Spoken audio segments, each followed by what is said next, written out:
A common misconception is that men don't ask for help because we don't want to look vulnerable or because our egos are too big. Men don't ask for help because once you do, social norms obligate you to feign gratitude for whatever stupid shit you hear, for however long it goes on. Let me explain something to you. When a man asks for advice on a problem, for instance, getting a new car, that comes with several asterisks, several unspoken constraints within which the problem must be solved. We would list all of them off if we could, but the list can be so long that we could spend minutes just rambling about our issue and still end up forgetting a couple things. We've already run through a million possibilities in our head before we ask for anyone else's input, and the problem is you're usually suggesting things that we've already considered and rejected, and then taking offense when we tell you it's not good enough. Don't get me wrong, most of us will try to be patient and pretend to be grateful for the advice for as long as possible to be polite, and explain to you how these solutions fall outside our acceptable criteria. But the minute our patience wears thin, or our mask slips just a little bit, you'll get annoyed and accuse us of making excuses, of not wanting to solve the problem badly enough, of being ungrateful. It can be super hard to disengage from this cycle without seeming rude, too. It's like when your computer at work is fucking up, so after you've already tried fixing it, you call the IT guy and he runs you through all his dumbass grandma questions like, is it plugged in? And did you try restarting it? And it's like, yes, motherfucker, I tried everything a normal person would try because I knew you'd run me through your little time-wasting gauntlet if I called you. But there's no way to knock this fucking guy off his little script without being flat-out rude about it. So you just silently seethe while he suggests shit you already tried like you're a fucking idiot, and sometimes he wants screenshots of every single step, so you just go recreate this problem you've already tried to solve about 5 times already, and prove that you've actually attempted each thing, and then he usually still just railroads you into letting him remotely connect to your computer so he can poke around for 15 minutes, so all your bullshit was for nothing. But unfortunately, real life doesn't have a skip cutscene button, so you can't fast forward to him just doing that. All I wanted was a Pepsi. Just one Pepsi. But he wouldn't give it to me.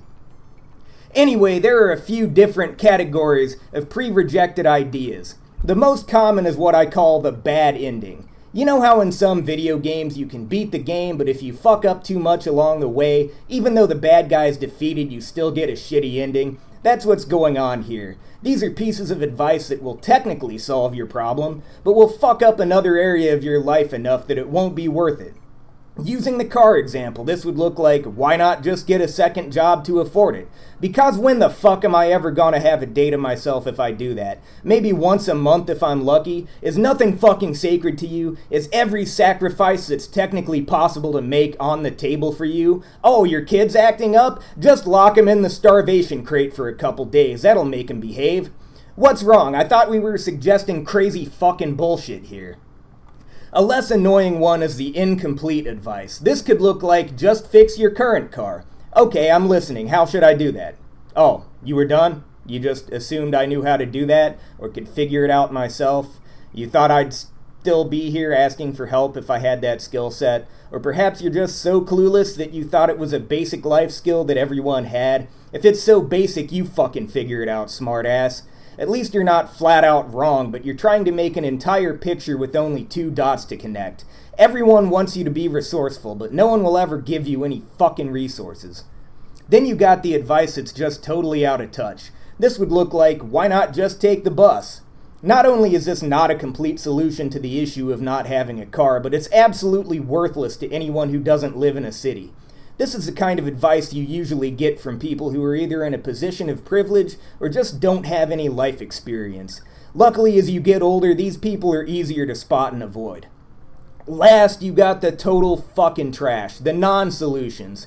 This looks like, if you can't change the situation, change your attitude, or accept what you can't change. Real no standards toxic positivity shit. Never fucking say shit like that to me. It's 2024. How do you still think this mind over matter horse shit is worth peddling to people? Why don't you run on home to your collection of magic hippie crystals and shove them up your ass, you new age dickhead? Related to this is the cocksuckers who think everything's some kind of fucking life lesson.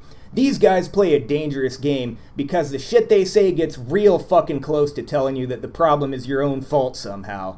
If you're gonna do this shit, just know there's a line you can cross and you can go from victim blamer to victim real fucking quick. So when a man asks you for advice, just keep in mind that we're not trying to make you feel stupid when you shoot down your suggestions, unless you're in that last category of total dogshit victim-blaming retards. We're trying our best to be patient and polite about how we steer you away from the bad solutions. It's just that we've already played out this entire conversation in our heads before we approached you, and you're hitting every single beat that we've already hit. Yeah, sometimes you're gonna be able to tell we're getting frustrated, but when it comes to the real hard problems in life, it can feel like the whole world is trying to funnel us toward the one or two subpar solutions that we're pulling our hair out trying to find a way to avoid. We'll try to explain the situation to you as fully as we can while we're already at the end of our rope, but if the word excuses leaves your mouth even once, you'll forever be written off as a useless person who gives useless advice.